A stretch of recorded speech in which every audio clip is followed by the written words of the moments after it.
আর মাত্র 1 মাস 20 দিন বা 21 দিন পর আমাদের সেই কাঙ্ক্ষিত মাহেন্দ্র রহমত এবং বরকত লাভের সেই মর্যাদাপূর্ণ মাসটির আগমন হবে।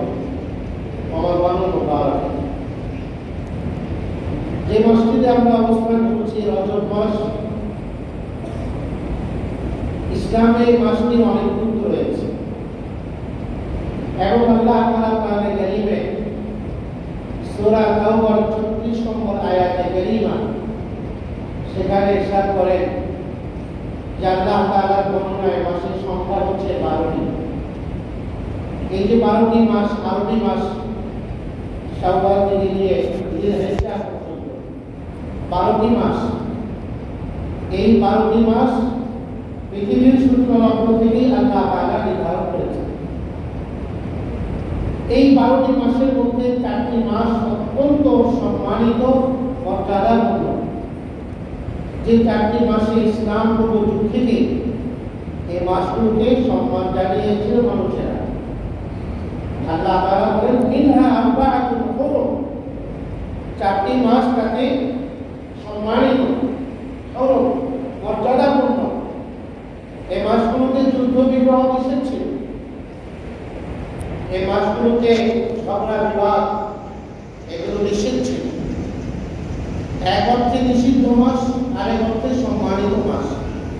এ মাসের মর্যাদা রক্ষা ইসলাম তার অনুসারীদেরকে যত্নবান থাকতে বলেছে। এই মাসগুলোর মর্যাদা ও সম্মান যেন অক্ষুণ্ণ থাকে, তাই এই মাসগুলোতে গুনাহ করা যাবে না। এই মাসগুলোতে তোমরা নিজেদের প্রতি জুলুম করো না, অন্যায় করো না। গুনাহ এটাও অন্যায় এবং জুলুম। অন্যের প্রতি অত্যাচার করা এটাকে যেমন জুলুম বলে, গুনাহে লিপ্ত হয়ে যাওয়া এটাকেও জুলুম বলে। আল্লাহ বলেন যে লা তাযলিমু ফীহিন্না আনফুসাকুম, এই মাসগুলোতে তোমরা নিজেদের প্রতি জুলুম করো না, অন্যায় করো না, গুনাহ করো না, ঝগড়া বিবাদ করো না। এই মাসের মর্যাদা অক্ষুণ্ণ রাখার চেষ্টা করো, এই মাসগুলোকে মর্যাদা দিতে চেষ্টা করো, এই মাসের মর্যাদার প্রতি সচেষ্ট থাকো। ফালা তাযলিমু ফীহিন্না আনফুসাকুম, এই মাসগুলোকে আল্লাহ সম্মান দিয়েছে। তার মধ্যে 3টি মাস খুব ধারাবাহিকভাবে এসছে, যিলকাদা, যিলহিজ্জা, মুহররম, 11, 12 এবং পয়লা মাস। 3টি মাস ধারাবাহিকভাবে একত্রে এসছে।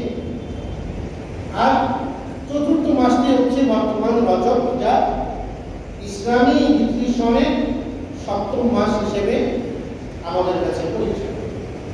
রজব মাস, এই মাসকে কেন্দ্র করে ইসলাম পূর্ব যুগে অনেক অভ্যুদয়মূলক কাজ এর প্রথা প্রচলিত ছিল জাহিলি সমাজে, মুশরিক সমাজে। অনেক ভ্রান্ত আকীদা বিশ্বাসের প্রচার পেয়েছিল ওই সময়টাতে। দেখা যেত যে রজব মাস আসলে জাহিলিয়াতের সেই মুশরিক সমাজের লোকগুলো তাদের প্রতিমার নামে, মূর্তির নামে প্রাণী উৎসর্গ করত, জবাহ করত, এবং তাদের গৃহপালিত যে সমস্ত গবাদি পশু ছিল সেগুলোর প্রথম বাচ্চাটাকে তারা তাদের প্রতিমা এবং দেবদেবীর নামে উৎসর্গ করে জবাহ করত। এই প্রথা এবং প্রচলন ছিল সেখানে সে সময়। ইসলাম এসে এটাকে প্রত্যাখ্যান করেছে এবং বাতিল করে ঘোষণা দিয়েছে। লা ফারআ ওয়ালা আকিরাতা ফিল ইসলাম। সহিহ বুখারীতে হাদিস এসেছে, রাসূল করিম সাল্লাল্লাহু আলাইহি ওয়াসাল্লাম বলেছেন, লা ফারআ ওয়ালা আকিরাতা ফিল ইসলাম। ইসলামে এই ধরনের আল্লাহ ছাড়া কারো নামে পশু জবাহের কোনো বিধান নেই। ইসলামের অনুসারীর জন্য এমন কাজ করার কোনো সুযোগ ইসলামে নেই।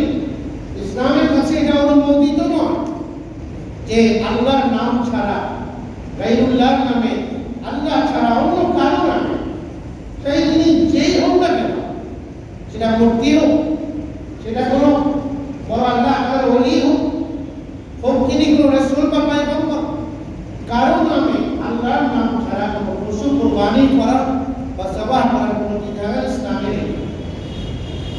এই প্রথাকে ইসলাম প্রত্যাখ্যান করেছে, এটা ইসলামের প্রত্যাখ্যাত হয়েছে। ইসলাম এই প্রথাকে ভেঙে দিয়েছে যে রজব মাস আসলে কাজটি করার সুযোগ নেই। জাহেলি সমাজের মানুষরা এই কাজটি কি করতে হবে এই মাসে? রাসূল করিম সাল্লাল্লাহু আলাইহি ওয়াসাল্লাম হাদিসে এসেছে যখন এই মাসটির আগমন ঘটতো, কানা ইযা দাখালা রজব, যখন রজব মাস আসতো নবী করিম সাল্লাল্লাহু আলাইহি ওয়াসাল্লাম একটি দোয়া পড়তেন। এই দোয়া আমরা সকলেই কম বেশি জানি। হাদিসে কিতাবের মধ্যে এই দোয়াটি এসেছে, আল্লাহুম্মা বারিক লানা ফি রজব ওয়া শাবান ওয়া বাল্লিগনা রমাদান।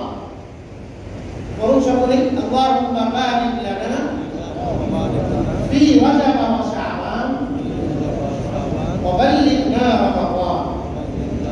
এই দোয়ার অর্থ হলো, হে আল্লাহ, আপনি আমাদের এই রজব এবং শাবান মাস, রজবের পরে আসবে, এই রজব এবং শাবান মাসে আপনি আমাদেরকে ভরপুর বরকত দান এবং মেহেরবানি করে আমাদেরকে আগামী রমাদান পর্যন্ত পৌঁছে দিন, আমাদের হায়াতকে প্রলম্বিত করে দিন, যেন আমরা আগামী রমাদানে সর্বপ্রকার রহমত, বরকত এবং কল্যাণ লাভে আমরা সৌভাগ্যবানদের কাতারে আমরা দাঁড়াতে পারি। আমরা যেন সমস্ত রহমত এবং কল্যাণগুলো পেয়ে যাই। আল্লাহ আপনি আমাদেরকে সে পর্যন্ত পৌঁছার ব্যবস্থা করেন। কত সুন্দর দোয়া রাসূল করিম সাল্লাল্লাহু আলাইহি ওয়াসাল্লাম রজব মাস আসলে অত্যন্ত আগ্রহের সাথে, সাগ্রহে অপেক্ষমান থাকতেন কবে রমাদান আসবে, কবে রমাদানের রহমত এবং বরকত লাভে ধন্য হব, আল্লাহর তরফ থেকে ক্ষমা এবং মাগফিরাত পাব, আল্লাহর সন্তুষ্টি অর্জন করতে পারব, আল্লাহর প্যারা হতে পারব, আল্লাহর কাছাকাছি হতে পারব। রমাদান তো আল্লাহকে কাছে পাওয়ার মাস। তাই নবী করিম সাল্লাল্লাহু আলাইহি ওয়াসাল্লাম সব সময় আগ্রহে থাকতেন। বিশেষত এই মাস আসলে তার আগ্রহ আরো বেশি বৃদ্ধি পেত আর এই দোয়াটি পাঠ করত। এই জন্য এই দোয়াটি পাঠ করা সুন্নাত। আমরা একবার বললাম, সুন্নাতের আরো হয়ে গেল। আল্লাহ আপনি আমাদের রজবে শাবানে বরকত দান করুন, সব কিছুতে, শারীরিকভাবে, মানসিকভাবে, আমাদের সব কিছুতে, স্বাস্থ্যের মধ্যে, সব কিছুতে, আমাদের চলাফেরাতে, আমাদের বলনে, চলনে, আমাদের উচ্চারণে, সব কিছুতে আপনি বরকত দান করুন। আমাদের জন্য এমন অবস্থা না হয় যে আমরা অসুস্থ হয়ে পড়ে গেলাম, রমাদান আসলো, কিছু অর্জন করতে পারলাম না। আল্লাহ এমন যেন না, আপনি সব দিক থেকে আমাদেরকে বরকতে বরকতে সমৃদ্ধ করে দিন এই মাসে। আল্লাহুম্মা বারিক লানা ফি রজব ওয়া শাবান। এজন্য মানসিকভাবে রমাদানের প্রস্তুতি গ্রহণ করুন। রজব থেকে রমাদানের প্রস্তুতি গ্রহণ করা আমাদের কর্তব্য। নবী আলাইহিস সালাম এই মাস থেকেই রমাদানের প্রস্তুতি নিতেন এবং প্রস্তুতির প্রথম কাজই হচ্ছে যে বেশি বেশি দোয়া, যে আল্লাহ রমাদান পর্যন্ত আমাদেরকে পৌঁছে দেবে। অনেক মানুষ তো আছে যে 2 মাসের মধ্যে আল্লাহর কাছে চলে যাবে, সামনের 2 মাসে, তাহলে তার ভাবতে আগামী রমাদান পাবে না। তো আমরা যেন আগামী রমাদান পেতে পারি। বিগত রমাদান তো আমাদের এমন গিয়েছে যে আমরা মসজিদে খাতমে তারাবিতে অংশগ্রহণ করতে পারি। এটা আমাদের জন্য অনেক বড় একটা ব্যথা ছিল। আল্লাহর কাছে দোয়া করা চাই, আল্লাহ পরিস্থিতি যেন ভালো হয়ে যায় পরিপূর্ণ। এই রমাদান যেন বিগত রমাদানের মতো না হয় যে আমরা মসজিদে এসে নামাজ পড়তে পারি না, জুমায় অংশগ্রহণ করতে পারছি না, এমনটা যেন না হয়। এবং সালাতুত তারাবিতে আমরা অংশগ্রহণ করতে পারছি না। আল্লাহ এই অবস্থা যেন আমাদের না হয়, সব কিছুতে বরকত দান। আল্লাহ আমাদের পরিস্থিতির মধ্যে বরকত দান, সুন্দর একটা পরিবেশ আমাদেরকে দান করুন, যে পরিবেশটা হবে আযাব মুক্ত, মুসিবত মুক্ত, যে পরিবেশটা হবে অসুস্থতা মুক্ত, যে পরিবেশটা হবে ভাইরাস মুক্ত। সব দিক থেকে আমরা যেন সুন্দরভাবে মাসটি আমরা পেতে পারি। আল্লাহ তৌফিক দান করুন। এটা হচ্ছে রজব মাসের করণীয় আমল এবং দোয়া। দ্বিতীয় কর্তব্য কাজ হচ্ছে আমাদের এই মাসে বেশি বেশি নফল আমলকে বাড়িয়ে দেয়। এই 4 সম্মানিত মাসের বৈশিষ্ট্য হচ্ছে এটা, এই 4 সম্মানিত মাসে যেগুলোকে আল্লাহ নিজের মর্যাদা দিয়েছেন, মাসগুলোতে যদি বেশি বেশি নেক আমল করা যায়, বিশেষ পদ্ধতির কোনো নেক আমল নেই, স্বাভাবিক নেক আমলগুলো মাত্রা এবং পরিমাণে বৃদ্ধি পাওয়া, বেশি বেশি করা, আগের তুলনায় বেশি করা, পরিমাণকে বাড়িয়ে দেয়। এভাবে যদি কেউ বেশি বেশি নেক আমল করে, নফল কাজ করে আর গুনাহ থেকে বেঁচে থাকে, তাহলে আল্লাহ রাব্বুল আলামিন তাকে বাকি 8 মাসে বেশি বেশি নেক আমল করার তৌফিক দান করবেন এবং তাকে বাকি 8 মাসে আল্লাহ তাআলা নাফরমানি থেকে, গুনাহ থেকে, যে আল্লাহর সাথে সম্পর্ক ছেদ হওয়ার বড় কারণ গুনাহ, এটা থেকে আল্লাহ তাআলা তাকে বাকি 8 মাসে নিরাপদে রাখবেন। এই রজব মাসের করণীয় কাজ হচ্ছে এটা, বেশি বেশি নেক আমল করা, স্বাভাবিক নফল রোজা পরিমাণে বাড়িয়ে দেয়, কিন্তু এই মাসের সাথে কোনো সুনির্দিষ্ট আমল নেই, এটাও মনে রাখতে হবে। রজব মাসে আমাদের মধ্যে একটা প্রচলন আছে, আমরা জানি যে রজব মাসে মেরাজ সংঘটিত হয়েছে। এটাকে সুনির্দিষ্টভাবে বলার কোনো সুযোগ নেই, যদিও এটা প্রচলিত হয়েছে এবং এটা প্রসিদ্ধি পেয়েছে যে রজব মাসের 27 তারিখ দিবাগত রাত লাইলাতুল মেরাজ, মেরাজের বরকতময় রাত, যে রাতে আল্লাহ তাআলা তার রাসূলকে ঊর্ধ্ব জগতে ভ্রমণ করিয়েছিলেন এবং এক রাতেই আল্লাহ তাকে ঊর্ধ্ব জগতের ভ্রমণ শেষে আল্লাহর সাথে সাক্ষাৎ, জান্নাত জাহান্নাম সব কিছু দেখে নবী আলাইহিস সালাম সব কিছু ভিজিট করে, পরিদর্শন করে আবার ফজরের আগে চলে এসেছিলেন পূজায়। এই যে বরকতময় রাত, আল্লাহর সাথে পরম প্রিয় বন্ধুর সাথে তার সাক্ষাৎ এবং মিলন, আল্লাহ নবী আলাইহিস সালামকে নিয়ে গিয়েছিলেন সেখানে বন্ধুর সাথে সাক্ষাৎ হবে এবং সেই সাক্ষাতের বিষয়টি আল্লাহ তাআলা কারীমে 2 জায়গাতে উল্লেখ করেছেন। সূরা বনী ইসরাঈলে সেখানে আল্লাহ সুবহানাল্লাযী আসরা বিআবদিহি লাইলাম মিনাল মাসজিদিল হারামি ইলাল মাসজিদিল আকসা, মসজিদে হারাম থেকে মসজিদে আকসা পর্যন্ত একটা ভ্রমণ হয়েছে, একটা সফর হয়েছে, এটাকে ইসরা বলে, আর সেখান থেকে ঊর্ধ্ব জগতের ভ্রমণকে মেরাজ বলে। এই সফরটি সংঘটিত হয়েছিল যা অত্যন্ত বরকতময় এবং যার উদ্দেশ্যই ছিল রাসূল করিম সাল্লাল্লাহু আলাইহি ওয়াসাল্লামকে প্রশান্তির সর্বোচ্চ মাকামে পৌঁছে দেওয়া। আল্লাহ তাআলা কারীম বলেছেন এই মেরাজ নবী কেন নিয়ে গিয়েছেন, লিনুরিয়াহু মিন আয়াতিনা, তাকে আমার বড় বড় নিদর্শনগুলো আমি তাকে দেখাবো, অবলোকন করাবো। সূরা নাজমে আল্লাহ বলেছেন লাকাদ রাআ মিন আয়াতি রাব্বিহিল কুবরা, তিনি দেখেছেন তার রবের বড় বড় নিদর্শনগুলো লাইলাতুল মেরাজে। উদ্দেশ্য হলো মেরাজের দ্বারা রাসূল করিম সাল্লাল্লাহু আলাইহি ওয়াসাল্লামকে প্রত্যক্ষভাবে আল্লাহ পাকের রূপগুলো চাক্ষুষ দেখানো, আর দ্বিতীয় উদ্দেশ্য হলো প্রশান্তির সর্বোচ্চ স্তরে নিয়ে পৌঁছানো। কারণ মেরাজের ঘটনার আগ পর্যন্ত ইসলামের প্রচার এবং প্রসারে রাসূল করিম সাল্লাল্লাহু আলাইহি ওয়াসাল্লাম সহ সাহাবায়ে কেরাম যারা তৎকালীন ইসলাম গ্রহণ করেছিলেন ওই সময় যত সংখ্যক ছিল, বর্ণনাতীত জুলুমের শিকার হয়েছিলেন, বর্ণনাতীত তারা নিগ্রহের শিকার হয়েছিলেন, নির্যাতনের শিকার হয়েছিলেন। কিছুটা সান্ত্বনার প্রয়োজন ছিল। 3 বছর নির্বাসনে ছিলেন শিহাবে আবি তালিবের মধ্যে, কারাগারে ছিলেন, বন্দী ছিলেন। রাসূল করিম সাল্লাল্লাহু আলাইহি ওয়াসাল্লাম সাহাবায়ে কেরাম সহ গাছের পাতা খেয়ে থাকতে হয়েছে। ইতিহাসের কিতাবগুলো লিখে গাছের পাতা খেয়ে দিনে কাজ করতে হয়েছে 3 বছর। এতটা অবর্ণনীয় কষ্টের পরে মুসলমানদের জন্য বিশেষত জনাব রাসূল করিম সাল্লাল্লাহু আলাইহি ওয়াসাল্লামের অন্তরে সান্ত্বনার প্রয়োজন ছিল। এজন্য আল্লাহ তাআলা মেরাজ করিয়েছেন যেন রাসূল করিম সাল্লাল্লাহু আলাইহি ওয়াসাল্লাম তার প্রতি আরোপিত সর্বপ্রকার জুলুমগুলো ব্যথাগুলো তিনি ভুলে ইসলামের জন্য নিজের জানকে আরো সামনে একটা এগিয়ে নিয়ে যেতে পারেন। এজন্য একটা প্রশান্তি আর সান্ত্বনা পেয়েছে। আল্লাহ তাআলা মেরাজ দিয়ে নবী করিম সাল্লাল্লাহু আলাইহি ওয়াসাল্লামকে সেই সান্ত্বনা দিয়েছেন। এটা হলো মেরাজের উদ্দেশ্য। যাই হোক, মেরাজ ঘটেছে এই মাসে, এমন একটা কথা আমাদের মাঝে প্রসিদ্ধি পেয়েছে। কিন্তু আসলে নির্ভরযোগ্য কথা হলো এটা যে মেরাজ কবে হয়েছিল এই সুনির্দিষ্ট কোনো দিন, তারিখ, মাস না কোরআন, না সুন্নাহ, না ইসলামিক ইতিহাসের কিতাবে বিদ্যমান আছে। এতটুকু নির্ভরযোগ্য যে রাসূল করিম সাল্লাল্লাহু আলাইহি ওয়াসাল্লামের মেরাজ এটা হিজরতের 1 বা 1.5 বছর আগে সংঘটিত হয়েছে। মদিনা মুনাওয়ারাতে হিজরত করে যাওয়ার পূর্বে 1 বা 1.5 বছর আগে মেরাজ সংঘটিত হয়েছে।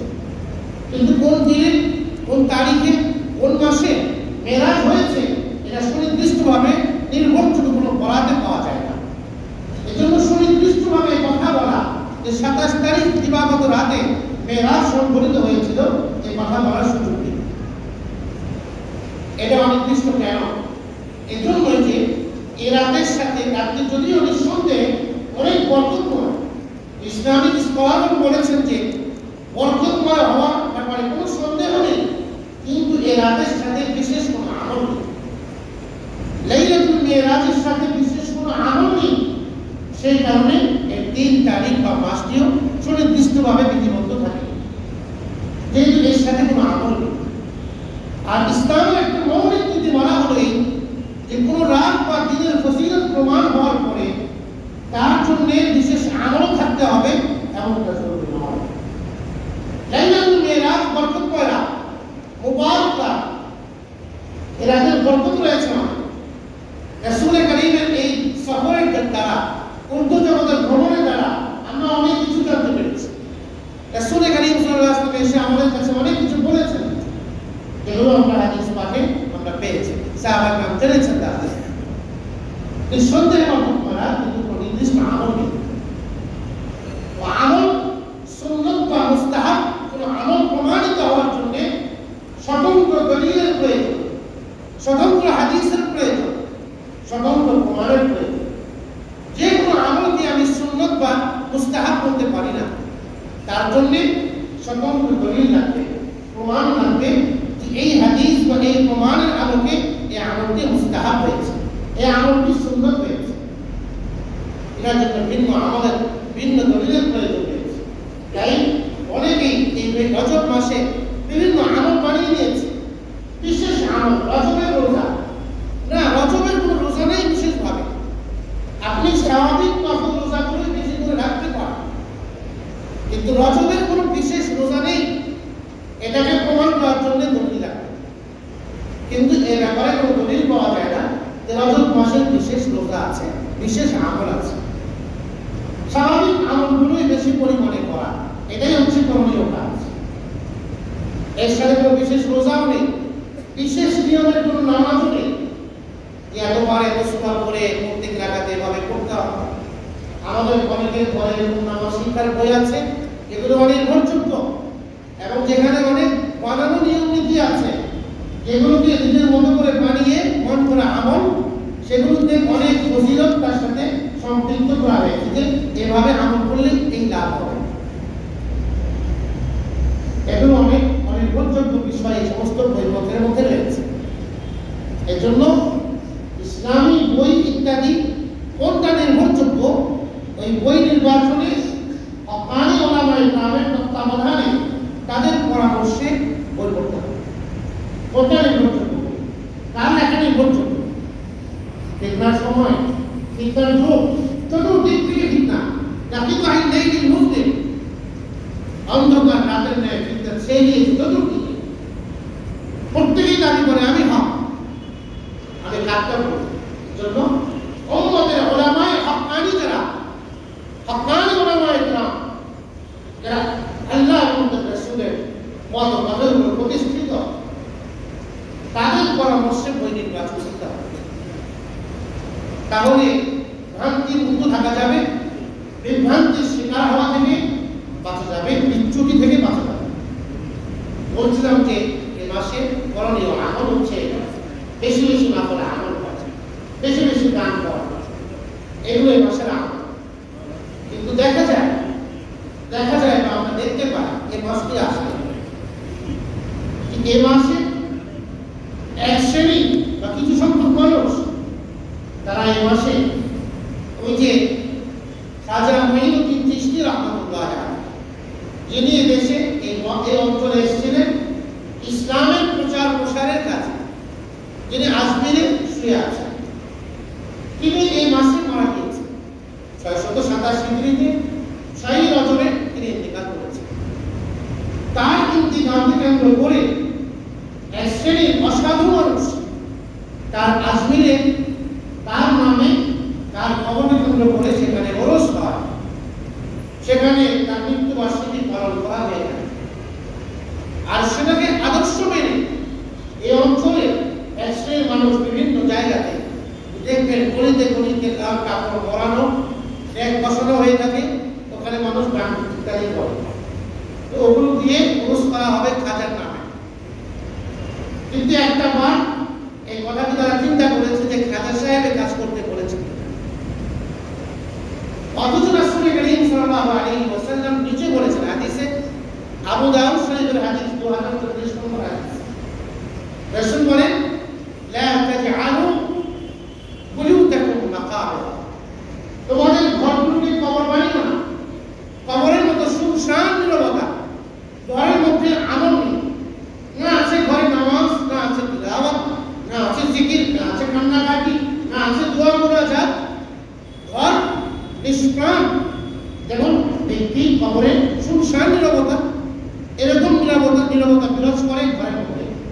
নবীজি বলেন ঘরকে এমন কবর বানিও না, ঘরকে জীবন্ত রাখো আমল দিয়ে, ঘরকে জীবন্ত রাখো আমল দিয়ে, তিলাওয়াতে কোরআন দিয়ে, জিকির আসকার দিয়ে, তিলাওয়াত করে, মুনাজাত করে, তালিম করে, ঘরকে আমল দিয়ে জীবন্ত রাখো।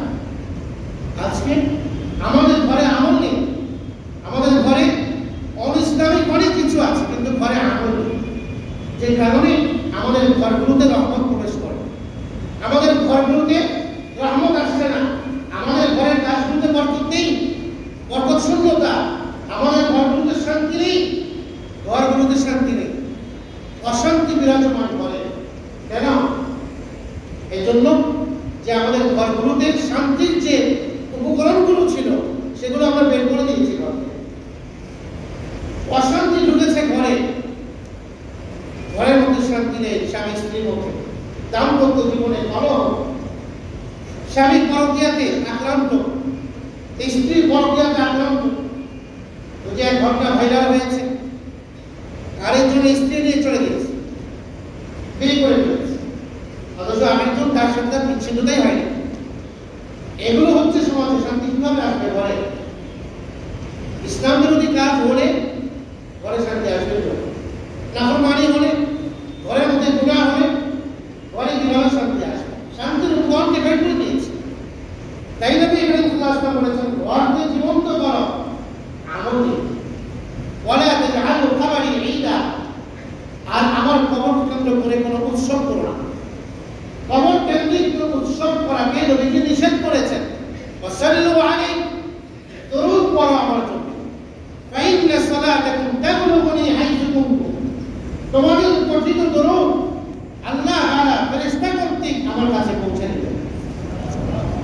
হাদিসে এসেছে রাসূল করিম সাল্লাল্লাহু আলাইহি ওয়াসাল্লাম বলেন ইন্না লিল্লাহি মালাইকাতান সাইয়াহিনা ফিল আরদ, আল্লাহ তাআলা ফেরেশতাদের টিম গঠন করেছেন, এরা পৃথিবীতে ঘোরে, ভ্রমণে আছে, আর যে প্রান্ত থেকে আল্লাহর নবীর উম্মত তার প্রতি দরুদ পাঠ করে, এই দরুদ আল্লাহর রাসূলের কাছে গিয়ে পৌঁছে যায় এবং বলেন মুখের ছেলে অমুক আপনার সামনে দরুদ পড়েছে।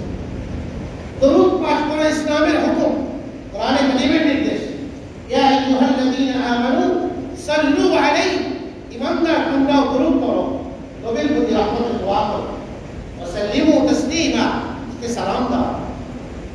সালাম কিভাবে দিব এটা রাসূল শিখিয়ে দিয়েছে, দরুদ কিভাবে পড়ব এটাও রাসূল শিখিয়ে দিয়েছে। তো ফাইন্না সালাতাকুম তাবলুগুনি হাইসু কুনতুম, তোমাদের দরুদগুলো আমার কাছে পৌঁছে দেয়। তাহলে যেখানে রাসূল করিম সাল্লাল্লাহু আলাইহি ওয়াসাল্লাম তার কবরকে কেন্দ্র করে উৎসবের জায়গা বানাতে নিষেধ করেছেন, যেটাকে আজকে ওরসের নামে এই উৎসব পালন করা হচ্ছে বিভিন্ন জায়গায়, এবং এটা এই মাসেই বেশিরভাগ হয়ে যায়। ওরস এটা ইসলাম সম্পূর্ণ বহির্ভূত কাজ, ইসলামের একটা গর্হিত কাজ এটা ওরস করা। ওরস মানে আনন্দ উদযাপন করা। প্রত্যেক 555 হিজরির পরে গিয়ে এই ওরস আবিষ্কার হয়, 555 হিজরির পরে। অথচ সাহাবায়ে কেরাম 110 হিজরির মধ্যে সাহাবায়ে কেরামের জীবন শেষ। 110 হিজরিতে সব সাহাবী ইন্তেকাল করেছে। এরপরে তাবিঈ পর্যন্ত প্রায় 390 হিজরি পর্যন্ত। এরও অনেক পরে গিয়ে 555 হিজরিতে ওরস আবিষ্কার হয় যে আল্লাহ আমাদের কবর কেন্দ্রিক উৎসব করা, যেটা আমি ওরস বলি। অথচ নবী করিম সাল্লাল্লাহু আলাইহি ওয়াসাল্লাম নিজেই বলেছেন যে আমার কবরকে উৎসবের কেন্দ্রস্থল বানাবে না, নিজে নিষেধ করে দিয়েছেন। সেখানে ওরস কিভাবে জায়েজ হয়? খাজার নামে বিভিন্ন জায়গাতে এভাবে ওরস করা, যেগুলো শুধু নাজায়েজই নয়, তাতে এমন বিদআত এবং শিরকি কর্মকাণ্ড থাকে, এই কাজকে শুধু নাজায়েজ বললে কম হবে, এটাকে শিরক বলা হবে। যে কাজগুলো আজকে হয়, নারী পুরুষের অভাব, সেখানে উঠা বসা, পর্দাহীনতা, অশ্লীলতা, বেহায়াপনা, এরপরে নাচ গান বাদ্যই, এগুলো হয় তাদের ওরসে। অথচ এগুলোর সাথে ইসলামের ন্যূনতম সম্পর্ক নেই। যেখানে রাসূল নিজে নিষেধ করলেন, সেখানে রাসূলুল্লাহর চেয়ে বড় ওলি আর কে যার কবরে উৎসব পালন করা যায়? আল্লাহ রাসূল নিষেধ করেছেন। জন্য এই যেখানে এগুলো হয় সেখানে প্রশাসনের কর্তব্য এগুলোকে প্রতিরোধ করা, এগুলো না হতে দেয়া। অনইসলামিক কার্যকলাপ যেগুলো দ্বারা মানুষের মধ্যে শিরকি আকীদা পৌঁছে যায়, বহু শিরক এখানে এই অবস্থার মধ্যে এগুলো পরিলক্ষিত। তো এখানে হয় আজমিরে, আর আজমির থেকে বহু দূরে এখানে এসে তার নামে এই সমস্ত কাজ হয়।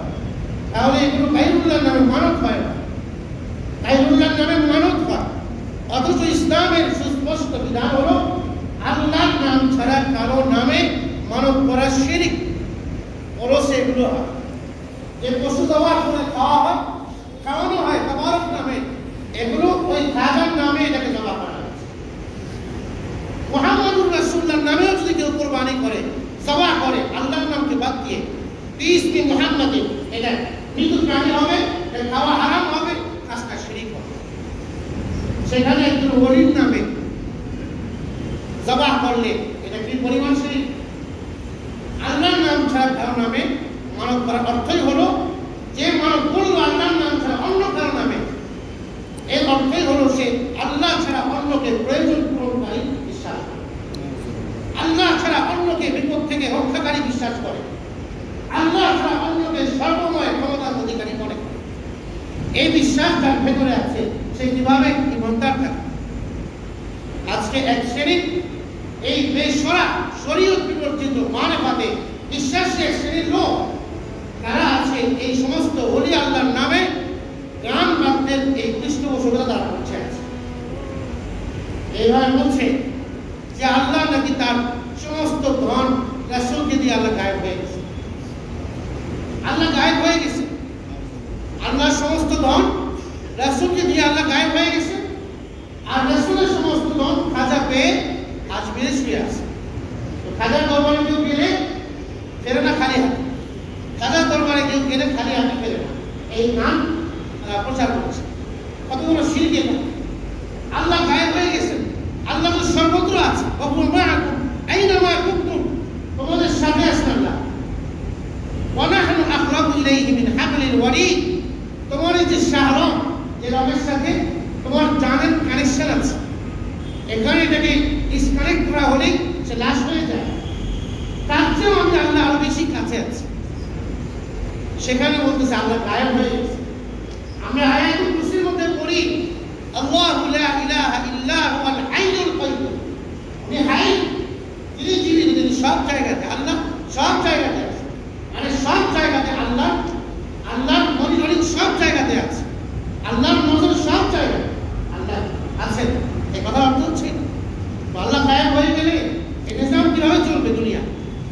আল্লাহ গায়েব হয়ে গেলে তো কোরআনে কারীমের আয়াতও মিথ্যা প্রমাণিত হয়। এই কথাগুলো বলছে এক শ্রেণীর লোক গান বাদ্যকে হারাম করার জন্য। এই সমস্ত জায়গাতে টাকা পয়সা দেওয়া এটা হারাম।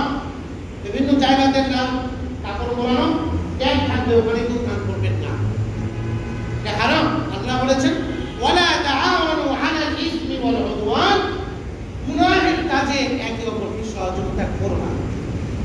কোন কাজে করবে?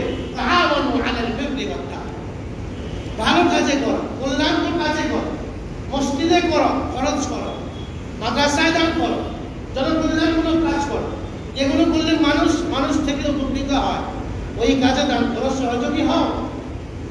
গুনাহের কাজে হলো না, যেখানে মানুষের ইমান বিক্রি হচ্ছে। এদের কাছে গেলে মানুষ ইমান বিক্রি হয়, ওদের দরবারে গেলে কেউ খালি হাতে ফেরে না। যারা বেসরা ফকির দরবেশ এবং পীরের নামে যারা ভণ্ড, যারা ধর্ম ব্যবসায়ী, পীরের নামে মানুষকে আল্লাহর পথ দেখাবে, এর পরিবর্তে মানুষের অন্তরে দুনিয়ার প্রতি আসক্তি ঢুকিয়ে দেয় যারা, এরা আর কিছু না হক্কানি পীর হতে পারে না। এই সমস্ত লোকদের কাছে কেউ যদি পকেট ভরে যায় তো খালি পকেটে ফিরতে হয়। আর আল্লাহর ওলিদের দরবারে গেলে যারা হক্কানি পীর বসায়, তাদের কাছে গেলে আল্লাহকে পাওয়া যায়, তাদের কাছে গেলে আমলের স্পিড বাড়ে, তাদের কাছে গেলে আল্লাহর কথা শোনানো হয়। যারা সুন্নতের অনুসারী, যাদের জীবনের পরতে পরতে রয়েছে সুন্নত, এদের চর্চা অবলম্বন করলে, এদের সান্নিধ্যে গেলে মানুষ স্বর্ণ হয়ে যায়, খাঁটি হয়ে যায়। এই সমস্ত মানুষের দরবারে গেলে কোনো লাভ নেই, যারা এই খায়রুল্লাহর নামে সিদ্ধি কাজের মধ্যে অভ্যস্ত। এই মাসে এই কাজগুলো হয় যেখানে কেউ তার না করে, পরিহিত কাজ, ওরস ইসলামের এই এগুলো হারাম কাজ, আরো অনেক বিরাট সেখানে ভরপুর থাকে। এজন্য এই কাজগুলো সুসম্পৃক্ত না। আল্লাহর মারিফাত, তারা বলে আমাদের শরীয়ত নেই, শরীয়ত মানে আল্লাহর বিধিবিধান পালন করা, আল্লাহর হুকুম।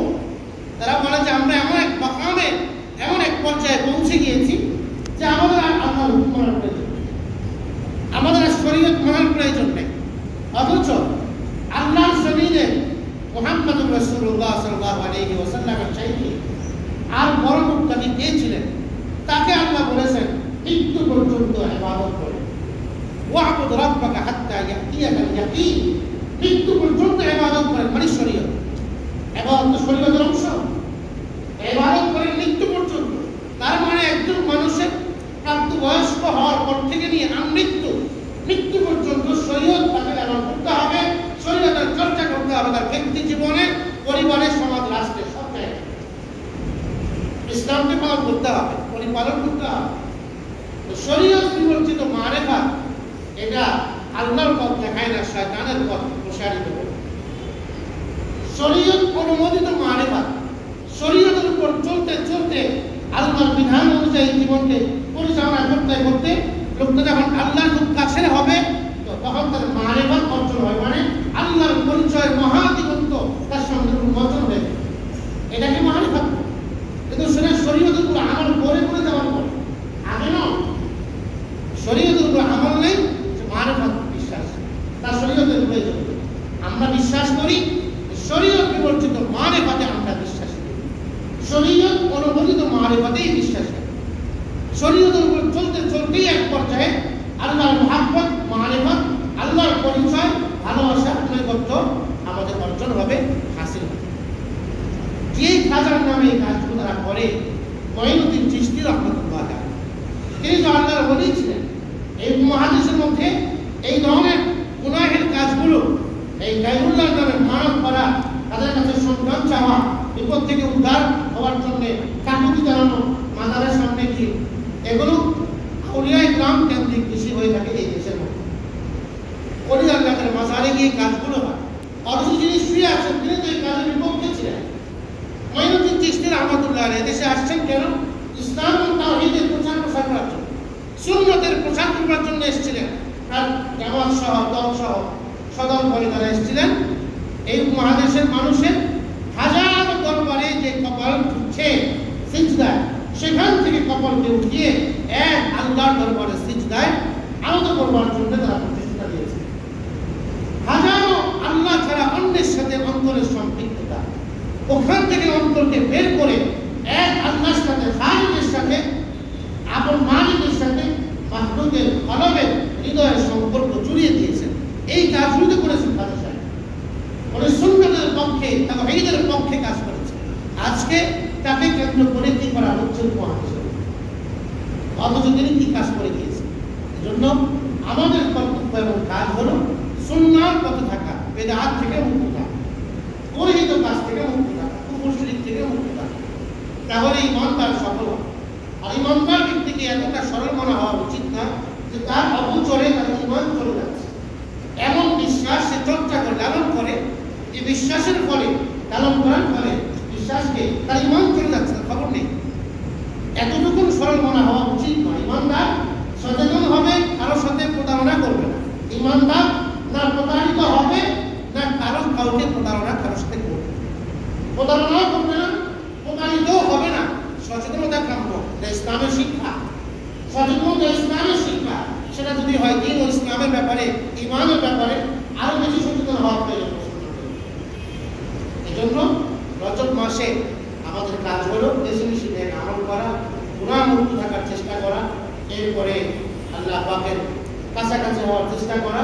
এই যাবতীয় গৃহীত কাজ থেকে, বিশেষত সর্বপ্রকার গুনাহ থেকে, অনৈসলামিক কার্যকলাপ থেকে নিজেকে বাঁচিয়ে রাখা এবং ঘরের মধ্যে আমল ছবি করা, যেন ঘরটা জীবন্ত হয়। ঘরের জায়গাটুকু আমার কাজের ব্যাপারে সাক্ষ্য দিবে যে আল্লাহ সেই ঘরে চিন্তা করেছে আমার মধ্যে। কারণ যে আমাদের দিন তার জমিনও কথা বলবে, বিআন্না রাব্বাকা আওহালাহা ইয়াওমাইযিন তুহাদ্দিসু আখবারাহা। জমিন আল্লাহকে বলবে, আল্লাহ আপনার এই বান্দা আমার উপরে এই কাজ করেছে। ওই জমিনটাকে সিজদার জায়গা মানে যে জমিন আপনার ব্যাপারে সিজদা দেওয়ার সাক্ষ্য দিবে আল্লাহর কাছে যে আল্লাহ আপনার এই বান্দা আমার উপরে আপনাকে সিজদা করেছে। এভাবে কাজ করি আর মানসিকভাবে রমাদানের প্রস্তুতি গ্রহণ করি। গুনাহমুক্ত এই আমলের সাথে অতিবাহিত করার সময়গুলোকে অতিবাহিত করার চেষ্টা করি।